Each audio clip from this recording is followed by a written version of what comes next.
المشاهدون الأفاضل، أسعد الله أوقاتكم أينما كنتم بكل خير. أحييكم وأقدم لحضراتكم من الفضائية الإريترية نشرة أخبار هذا المساء أسيلها بالعناوين.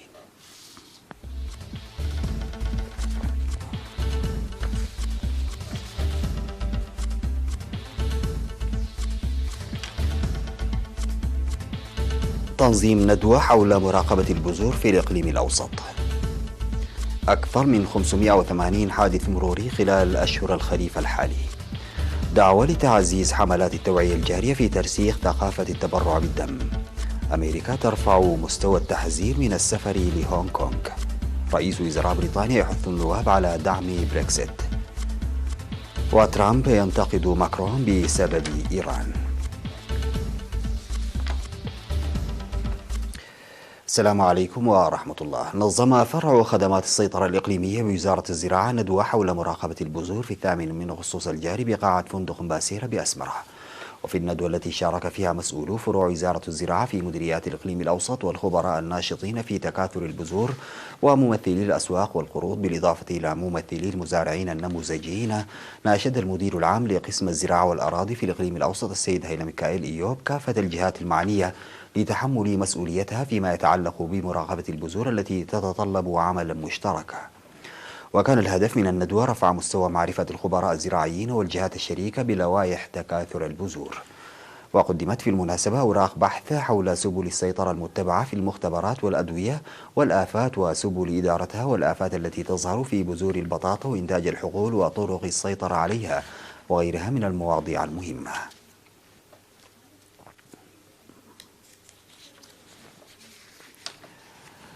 ذكرت شرطة المرور في الإقليم الأوسط بأن الإقليم شهد خلال شهري يونيو ويوليو الماضيين 588 حادثا مروريا راح ضحيتها 9 أشخاص وإصابة حوالي 13 آخرين وخسائر مالية تقدر ب6 ملايين نقفة.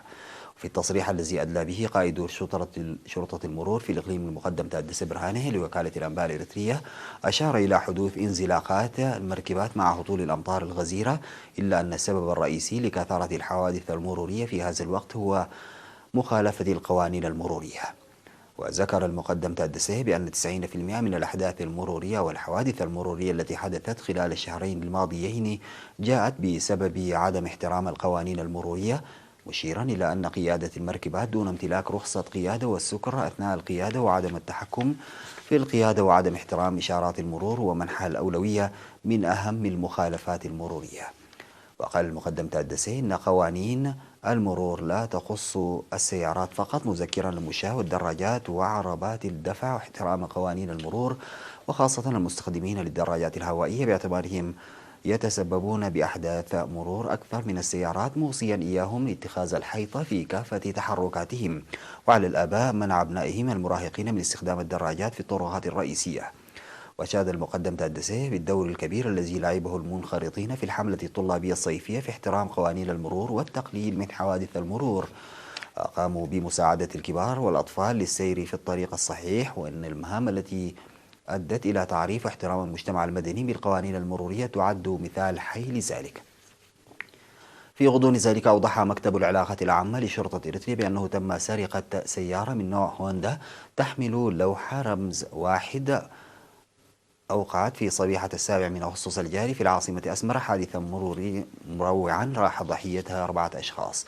وأفاد مسؤول تحقيقات حوادث المرور في الإقليم الأوسط سمعون ولده جريمة بأن السبب الرئيسي للحادث السير بسرعة فائقة دون امتلاك رخصة قيادة وتناول الكحول، وقد اصطدمت السيارة بالجدار والنباتات المعمرة في محيط مدرسة البحر الأحمر الثانوية.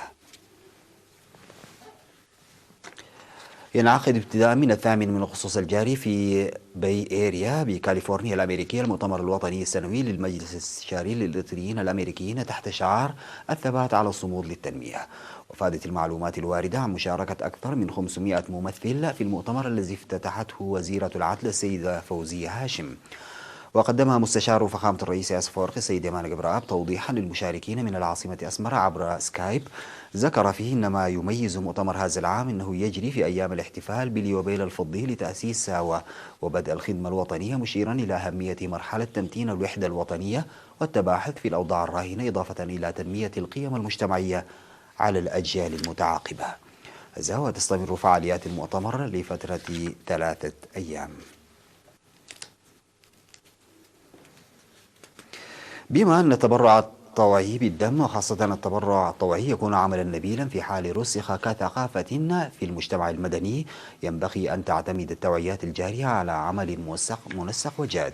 وفي الآراء التي أدلى بها المتبرعون الطوعيون بالدم من عمال مؤسسة إيريتيل وشركة بالدهول للإنشاءات العامة ومركز بوليتيك للتدريب، أوضحوا بأن الهدف الرئيسي من عملية التبرع الطوعي هو إنقاذ الحياة التي لا تعوض، معبرين بأن هذه الخطوة المتخذة خلقت لهم ارتياح معنوي.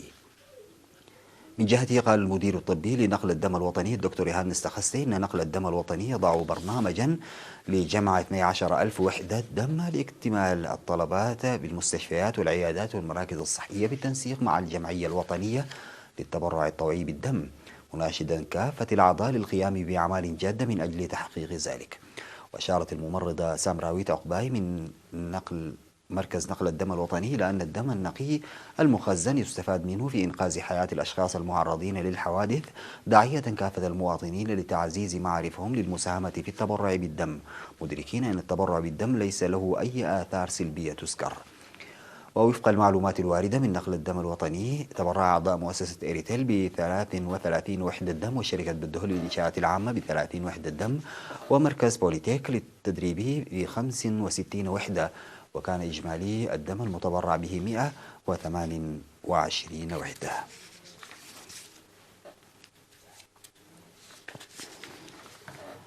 أفاد مكتب الزراعة في مديرية نقفة بأن الطلاب المنخرطين في الحملة التنموية الصيفية أنجزوا أعمالا فعالة تمثلت في حفظ المياه وحماية التربة. أوضح مسؤول المكتب السيد عثمان جابر بناء أكثر من 10,000 متر مكعب من الحواجز المائية والمدرجات وغرث أكثر من 8,000 شتلة. من جهته قال المشرف على الطلاب الأستاذ محمد نور إسماعيل إن الطلاب المنخرطين في الأعمال الصيفية في محيط مدينة نقفة والبالغ عددهم 210 كانوا جادين في تنفيذ البرنامج الموضوع، ونفذت أعمال مماثلة في مناطق بقلة وأندلال ولابة، مشيدا بالمساهمة الفعالة التي أبداها الطلاب وخاصة الإناث.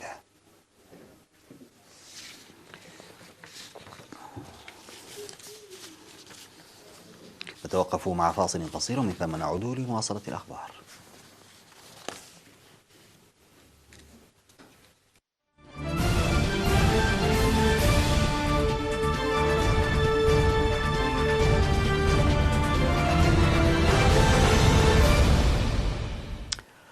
رفعت الولايات المتحدة مستوى التحذير من السفر إلى هونغ كونغ، وحثت المسافرين على توخي المزيد من الحذر في المنطقة بسبب ما وصفتها باضطرابات أهلية بعد شهور من الاحتجاجات التي شابه العنف في بعض الأحيان. وبدأت الاحتجاجات في هونغ كونغ بمعارضة لمشروع قانون لتسليم المشتبه بهم إلى الصين لمحاكمتهم، وقررت السلطات تعليقه، لكنها تحولت إلى تحد مباشر لحكومة المدينة ومطالبات بديمقراطية كاملة. كما حذرت أستراليا مواطنيها بشأن السفر إلى هونغ كونغ في تنويه تم تحديثه. وقدمت وزارة الخارجية الصينية احتجاجا شديد اللهجة للولايات المتحدة، وحثت المسؤولين الأمريكيين على الكف عن إرسال إشارات خاطئة إلى الانفصاليين الذين ينتهجون العنف في هونغ كونغ. ومن المقرر أن تخرج احتجاجات جديدة في عدة مناطق بأنحاء المدينة في عطلة نهاية الأسبوع، كما يعتزم المتظاهرون تنظيم احتجاج مدته 3 أيام في المطار الدولي بالمدينة.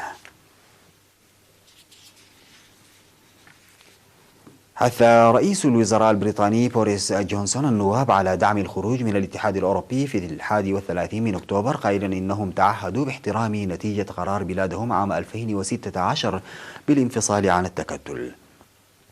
وأضاف جونسون في تصريحات للصحفيين: أعتقد أن على أعضاء البرلمان مواصلة العمل والوفاء بما وعدوا به مرارا وتكرارا لشعب هذا البلد. سينفذون تفويض 2016 بالخروج من الاتحاد الأوروبي يوم 31 من أكتوبر على حد تعبيره.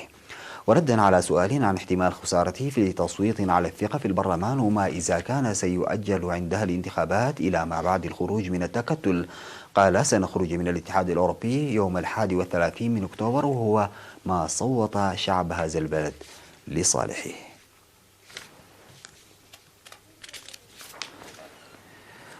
وجه الرئيس الأمريكي دونالد ترامب انتقادا شديدا إلى نظيره الفرنسي إيمانويل ماكرون لإرساله إشارات متناقضة إلى إيران، مؤكدا أن لا أحد سوى الولايات المتحدة يتحدث باسمها. وقال ترامب في تغريدة على تويتر إن إيران في مشكلة مالية خطيرة، ولكن هناك إشارات متناقضة تصل إليهم من جميع أولئك الذين يزعمون أنهم يمثلوننا، بمن فيهم الرئيس الفرنسي ماكرون. ومع تشديد الضغوطات الدبلوماسية والاقتصادية والعسكرية ضد طهران، كرر الرئيس الأمريكي دعواته للحوار حتى خلال التصعيد الحالي في الخليج. وكذا وزير الخارجية الإيراني محمد جواد ظريف مؤخرا تلقيه دعوة للقاء ترامب في البيت الأبيض، موضحا أنه رفض تلك الدعوة. ويلتقي ماكرون الذي يدافع عن الاتفاق النووي مع الإيراني المبرم عام 2015 والذي انسحبت منه الولايات المتحدة بانتظام نظيره الإيراني حسن روحاني. ولا يخفي ماكرون أمله في لعب دور الوسيط في الأزمة الحالية. أطلقت شركة يونايتد لونش أليانس واحدا من الأقمار الصناعية الأخيرة في شبكة اتصالات آمنة جديدة للقوات الجوية الأمريكية. ويونايتد لونش أليانس مشروع مشترك بين شركتي بوينغ ولوكهيد مارتن.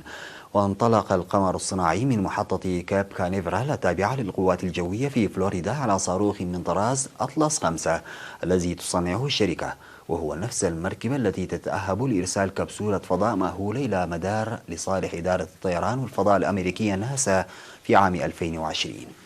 وجاءت عملية الإطلاق الناجحة بعد تأجيل متكرر لأسباب تقنية من النادر أن يحدث.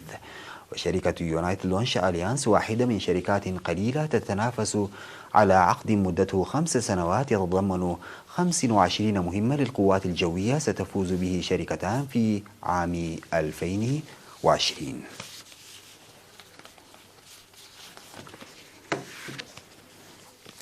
انتهت نشرة أخبار المساء، قدمتها لحضراتكم من الفضائية الإريترية. شكرا لمتابعتكم. السلام عليكم ورحمة الله تعالى وبركاته.